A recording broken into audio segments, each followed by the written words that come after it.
दोस्तों, cognitive behavioural therapy की help से कैसे हम हमारी एंजाइटी, डिप्रेशन, पैनिक, ओसीडी को ठीक करें, इसी के ऊपर सीबीटी का ये 20वां वीडियो मैं आप लोगों के साथ में शेयर कर रहा हूँ, समर्पित कर रहा हूँ। इससे पहले मैं आप लोगों के साथ में 19 वीडियोज़ सीबीटी के ऊपर शेयर कर चुका हूँ, जिन्होंने आपने भली भांति देखा और उसको समझा और अपनी लाइफ में उसको यूज़ किया। आज ये 20th पार्ट है, मैं आप लोगों के साथ में शेयर कर रहा हूँ। एक रियल केस आप लोगों को बताने वाला हूँ, बहुत अच्छे से अंडरस्टैंड करिएगा। पूरा साइंटिफिक साइकोलॉजिकल एनालिसिस मैं आप लोगों के साथ में शेयर कर रहा हूँ। मैं हूँ आपका दोस्त डॉक्टर कन्हैया, बीकानेर, राजस्थान से। दोस्तों, ये जो एग्जाम्पल है, ये एग्जाम्पल 38 ईयर ओल्ड फीमेल का एग्जाम्पल है, 38 साल की महिला का एग्जाम्पल है। इनके साथ में प्रॉब्लम क्या होती है, ये जब भी मार्केट जाते हैं वहाँ पे ये पैसा खर्च करते हैं, कोई भी शॉपिंग करते हैं, अपने ऊपर कोई भी पैसा खर्च करते हैं या अपने बच्चों पर किसी भी प्रकार का पैसा खर्च करते हैं, अपने जो डे टू डे लाइफ के जो भी एक्सपेंस है उससे रिलेटेड किसी भी प्रकार का पैसा खर्च करते हैं, अपनी सुख सुविधाओं पर पैसा खर्च करते हैं, तो इनको बहुत ज़्यादा अजीब सा लगता है, बहुत ज़्यादा खराब सा लगता है। तो ये जो पैसे खर्च करने वाला जो इवेंट है, ये इनके लिए क्या है, एक प्रकार का एक्टिवेटिंग इवेंट है। अच्छा, इनको अजीब सा क्यों लगता है, इनको बुरा क्यों लगता है, इनको खराब क्यों लगता है? क्योंकि इससे रिलेटेड जो इनका बिलीफ सिस्टम है, जो पैसे खर्च करने से रिलेटेड इनका जो बिलीफ बना हुआ है, वो बिलीफ क्या बना हुआ है कि ये जो पैसा है, ये पैसा मेरा नहीं है, जो मैं खर्च कर रही हूँ, मुझे इसे खर्च करने का अधिकार नहीं है, मेरे पास में इसका राइट नहीं है। ये इनके दिमाग में इसको लेके बिलीफ बना हुआ है, ये गलत है और मुझे इसका राइट नहीं है, अधिकार नहीं है। अब यहां पर दोस्तों समझिएगा इस चीज को कि ये जो खर्च करने वाला एक्ट है एक तो, और दूसरा इनका जो बिलीफ बना हुआ है, ये जो एक्ट और ये जो बिलीफ है, ये दोनों एक दूसरे के अकॉर्डिंग नहीं है। अगर यहाँ पर इनका ये बिलीफ होता है कि ठीक है, ये तो अपना है, कोई दिक्कत नहीं है, जब चाहे जैसे चाहे खर्च कर सकते हैं, तो दिमाग में कॉन्फ्लिक्ट क्रिएट नहीं होता। कॉन्फ्लिक्ट वही क्रिएट होता है जो आपके लिए जो जरूरी एक्ट होता है, जो एक्ट आप कर रहे होते हो, पर आपका जो दिमाग है, आपका जो बिलीफ सिस्टम है, वो उस एक्ट के जस्ट अपोजिट होता है।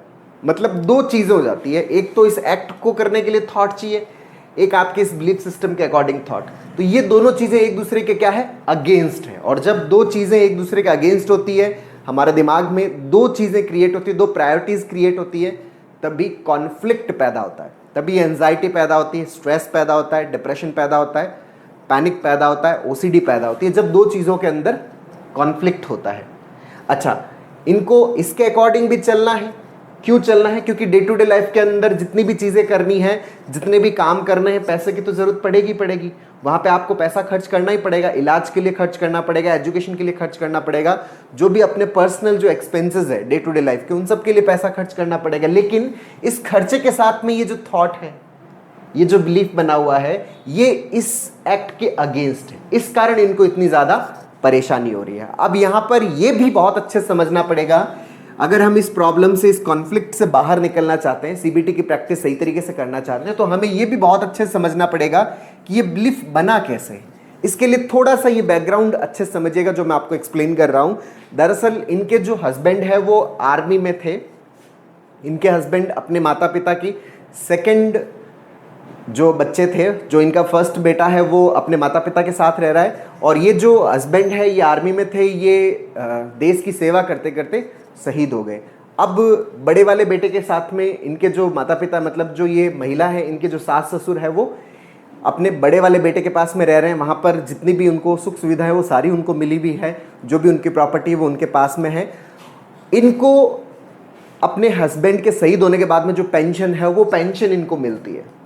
अब यहाँ तक तो सब कुछ ठीक था, लेकिन इनके आसपास के जो लोग हैं, वो लोग ये कहते हैं कि भाई ये पेंशन पे तुम्हारा हक नहीं है, ये पेंशन उनके पेरेंट्स को मिलनी चाहिए, तुम इस पेंशन को क्यों यूज़ कर रही हो, तुम इस पेंशन को गलत यूज़ कर रही हो, तुम्हारा राइट नहीं है, तुम्हारा अधिकार नहीं है। जब भी ये फैमिली फंक्शंस में जाती है, जब भी ये सामाजिक फंक्शंस में जाती है, हर जगह उनको ये बात सुनने को मिलती है। और इसी बात को जब ये बार बार सुने जा रही है, बार बार सुने जा रही है, तो इसी बात के कारण इनके अंदर क्या क्रिएट हो गया, ये बिलीफ क्रिएट हो गया कि शायद ये लोग सच बोल रहे हो, जिसके कारण मैं ये गलती कर रही हूँ। शायद ये लोग सच बोल रहे हैं और उन्हीं की बात को इन्होंने अपने दिमाग के अंदर बिठा लिया।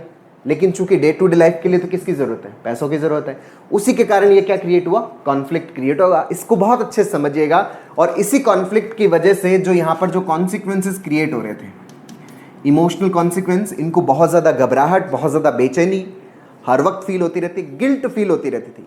ये जो एक्ट हो रहा है, इस एक्ट के कारण लगातार इनको क्या फील होती रहती है, गिल्ट फील होती रहती है। ऐसा लगता रहता है मैं कोई अपराध कर रही हूँ। साइकोलॉजिकल सिम्टम्स फील होते हैं यहाँ पर। हर एक चीज़ को लेके एक नेगेटिव कंक्लूजन ही दिमाग में आता है कि कुछ गलत ना हो जाए, ईश्वर कुछ गलत ना कर दे क्योंकि मैं इतना गलत कर रही हूँ।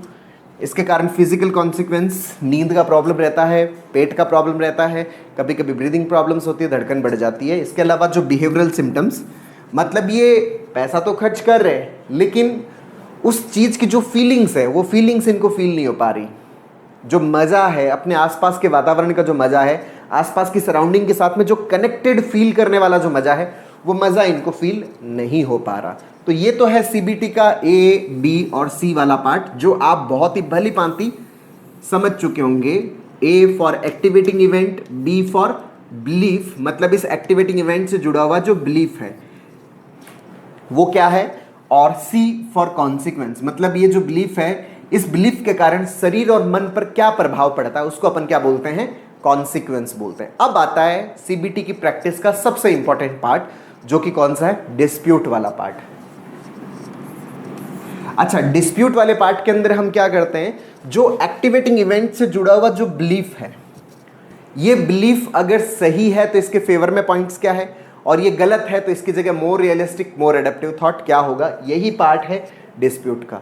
डिस्प्यूट करने से पहले हमें ये चीज़ बहुत अच्छे से समझनी होती है कि ये जो बिलीफ है ये बना कैसे, क्योंकि कोई भी बिलीफ हमारे दिमाग में बनता है वो ऐसे ही नहीं बनता, वो हमारे आसपास ऐसे हालात क्रिएट हुए होते हैं, हमारे दिमाग में इंफॉर्मेशंस गई हुई होती है, जो हम सुनी सुनाई बातों को अगर हम बिना वैलिडिटी टेस्ट के सीधा का सीधा दिमाग के अंदर रख लेते हैं तो वो हमारे दिमाग के अंदर घर कर जाते हैं। फिर वो थॉट्स हमारे दिमाग के अंदर रिपीट होने लग जाते हैं, वो थॉट हमें परेशान करने लग जाते हैं। तो यहाँ पर डिस्प्यूट का प्रोसेस अपन स्टार्ट करते हैं। समझिएगा, सबसे पहली चीज़ कि यहाँ पर ये थॉट क्रिएट हो रहा है कि ये गलत है, ये मेरा अधिकार नहीं है। तो ये अधिकार आपका है या नहीं, ये तय करने वाले लोग नहीं हैं, ये तय करने वाले कौन है, ये तय करने वाले गवर्नमेंट है, कॉन्स्टिट्यूशन है।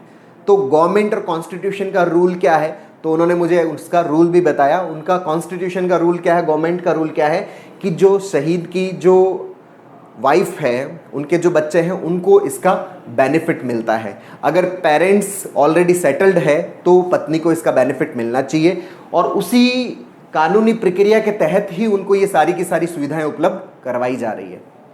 जो गवर्नमेंट का रूल ये है कि कानूनी प्रक्रिया के तहत ही, लीगल प्रोसेस के थ्रू ही वाइफ को पेंशन की सुविधा उपलब्ध करवाई गई है। अच्छा, तो लीगल प्रोसेस के अकॉर्डिंग है, इसका मतलब ये किसी भी प्रकार का गलत एक्ट नहीं है, आपका अधिकार है। तो यहाँ पे फिर कॉन्फ्लिक्ट क्रिएट क्यों हुआ, कॉन्फ्लिक्ट क्रिएट इसलिए हुआ क्योंकि लोगों ने बार बार बातें बोली। अब लोग तो अपने परसेप्शन के अकॉर्डिंग, अपनी जो लर्निंग है उसके अकॉर्डिंग बहुत सारी बातें बोलते रहेंगे। तो लोगों की बातों के अकॉर्डिंग अगर हम चलेंगे तो बड़ी मुश्किल हो जाएगी। एक छोटी सी कहानी सुनाता हूँ इसके ऊपर, बहुत ही प्यारी, बहुत ही इंटरेस्टिंग कहानी है। एक पिता अपने पुत्र के साथ में घोड़ा लेते हुए एक नगर से जा रहा था। दोनों पैदल चल रहे थे, साथ में घोड़ा था। तो नगर से जब वो गुजर रहे थे तो नगर के लोगों ने बोला कि देखो कितने बेवकूफ़ पिता और पुत्र हैं, पास में घोड़ा है बट फिर भी पैदल जा रहे हैं, बड़े बेवकूफ़ लोग हैं। तो लोग हंसने लगे। तो उनकी बात को पिता और पुत्र ने अपने दिमाग में ले लिया कि अच्छा, पैदल चलना इसका मतलब मूर्खता का बात है, तो हम घोड़े पे बैठ जाते हैं। तो फाइनली वो दोनों क्या है कि घोड़े पे बैठ जाते हैं। फिर दूसरे नगर में पहुंचते हैं तो आसपास के लोग फिर उन दोनों पिता पुत्र को देखते हैं कि अरे यार, कितने निर्दयी बाप और बेटे हैं। दोनों ही बेचारे इस निरीह घोड़े के ऊपर बैठ गए, जो अबोल घोड़ा है, जो बोल नहीं सकता, जो शिकायत नहीं कर सकता, उस घोड़े के ऊपर दोनों बैठ गए। कितने निर्दयी बाप और बेटे हैं। तो ये बात उन्होंने सुनी तो उनको लगा कि शायद उन्होंने गलत कर दिया। तो फिर नेक्स्ट टाइम क्या होता है कि जो बाप है वो नीचे उतर जाता है, बेटे को घोड़े पे बिठा देता है। फिर वो तीसरे नगर में पहुंचते हैं, तो वहाँ के जो लोग हैं फिर से वो देखते हैं उन लोगों को, और वो बोलते हैं कि देखो कैसा बेटा है, इसको जरा भी लाज नहीं आई कि अपने बाप को तो पैदल चला रहा है और खुद घोड़े के ऊपर बैठा है।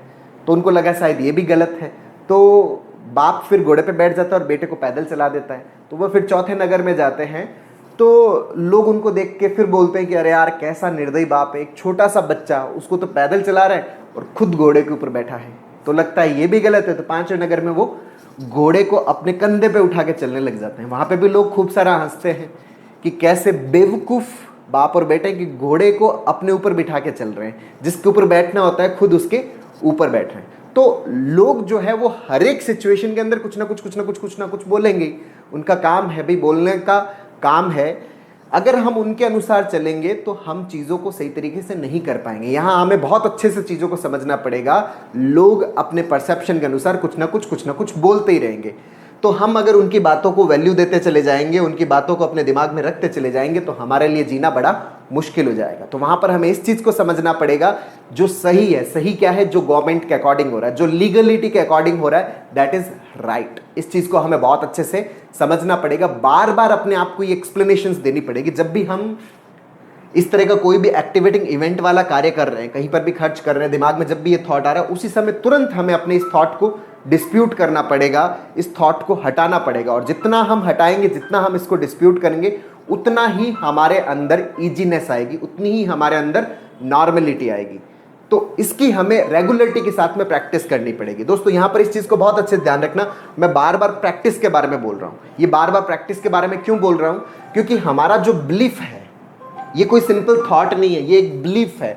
बिलीफ जो बनता है वो बार बार प्रैक्टिस से बनता है। और एक बार हम कोई भी चीज़ करेक्ट करते हैं, वो सिंपल एक हमारी थॉट होती है, थॉट को बिलीफ में कन्वर्ट करना पड़ता है। जैसे ये नेगेटिव जो बिलीफ बना हुआ है, ये भी बार बार प्रैक्टिस से बना है। तो अब हम जो डिस्प्यूट कर रहे हैं, मोर रियलिस्टिक, मोर एडेप्टिव थॉट, इसकी भी हमें बार बार क्या करनी पड़ेगी? प्रैक्टिस करनी पड़ेगी। जब प्रैक्टिस करेंगे तब ये हमारे दिमाग में आएगा कि ओके, हम जो कर रहे हैं वो एकदम सही है, इसमें कोई गलती नहीं है। जब आपका एक्ट और आपका थॉट एकदम करेक्ट हो जाएगा कि हाँ मैं जो कर रहा हूँ एकदम सही है, इसमें कोई दिक्कत नहीं है, I am right at all the place, कोई प्रॉब्लम नहीं है, ये लीगलिटी के अनुसार एकदम सही है, लोगों के अनुसार, बहुत सारे जो लोग हैं जो हमारे फेवर में हैं, बहुत सारे लोग जो है वो हमारे अगेंस्ट में, ये हमेशा ऐसा ही रहने वाला है। आप चाहकर सारे लोगों को अपने फेवर में नहीं कर सकते, चाहकर आप सारे लोगों को अपने अगेंस्ट नहीं कर सकते। उनमें भी ग्रुप हमेशा बनेगा, वो कुछ ना कुछ बोलते ही रहेंगे। तो वो जो बोल रहे हैं वो उनको मुबारक, हमें कैसे रहना है ये हमें तय करना पड़ेगा, हमें समझना पड़ेगा। सीबीटी की बार बार अच्छे से प्रैक्टिस करनी पड़ेगी। अगर हम इसकी प्रैक्टिस करेंगे तो हमारे अंदर टोटली पूरी तरह से हमारा थॉट प्रोसेस नॉर्मल हो जाएगा। ये कोई लाइलाज प्रॉब्लम नहीं है, बस इसकी प्रैक्टिस की जरूरत है। तो दोस्तों, चाहे आपको एंजाइटी का प्रॉब्लम हो, चाहे आपको पैनिक का प्रॉब्लम हो, चाहे आपको डिप्रेशन का प्रॉब्लम हो, चाहे आपको ओसीडी का प्रॉब्लम हो, अगर आप सीबीटी की रेगुलरली प्रैक्टिस करते हैं तो आपको ठीक होने से कोई भी नहीं रोक सकता। आपको ठीक होना ही है, ये एक नियति है, एक प्रोसेस है। अगर आप किसी प्रश्न को सॉल्व करने के लिए अगर राइट फॉर्मूला यूज कर रहे हो, राइट तरीका यूज कर रहे हो, तो आंसर आने से कोई नहीं रोक सकता। उसी तरह से अगर आप इन प्रॉब्लम्स को सॉल्व करने के लिए सीबीटी को यूज कर रहे हो, तो आपको नॉर्मल होने से भी कोई नहीं रोक सकता। दोस्तों, हम लोगों ने सीबीटी के ऊपर एक स्टेप बाय स्टेप लर्निंग का एक प्रॉपर कोर्स लॉन्च किया, जिसका लिंक नीचे डिस्क्रिप्शन में है, जिसको आप एनरोल करके अपने अंदर इंस्टॉल करके अपनी जो बिलीफ्स है, आपके जो नेगेटिव बिलीफ्स बने, उनको बहुत बेहतरीन तरीके से समझ सकते हो। उनका जो डिस्प्यूट करने का प्रोसेस है उसको बेहतरीन तरीके से समझ सकते हो। और सबसे इंपॉर्टेंट बात, इन सब के बेसिक्स को, अपने परसेप्शंस को, अपनी मिस्टेक्स को, कि क्या मिस्टेक्स आप कर रहे हो, क्या गलतियां आप कर रहे हो, आपका फिल्टर, जो माइंड फिल्टर है वो किस तरह से बना है, आपका सबकॉन्शियस माइंड के अंदर किस प्रकार की प्रोग्रामिंग हो रखी है, उसको किस तरह से आपको रिप्रोग्राम करना है, उसको किस तरह से चेंज करना है, इन सारी की सारी चीज़ों को आप बहुत ही बेहतरीन तरीके से सीख सकते हो, समझ सकते हो, जिसका लिंक नीचे डिस्क्रिप्शन में दे रखा है। तो दोस्तों, उम्मीद करता हूं आपको ये वीडियो पसंद आया होगा। नीचे कमेंट बॉक्स में लिखकर जरूर बताइएगा। और अब तक यदि आपने मेरे यूट्यूब चैनल DRK TV को सब्सक्राइब नहीं किया तो प्लीज उसे सब्सक्राइब करें, ताकि मेरे नए वीडियो का नोटिफिकेशन आप तक सबसे पहले पहुंचे। बहुत बहुत धन्यवाद दोस्तों।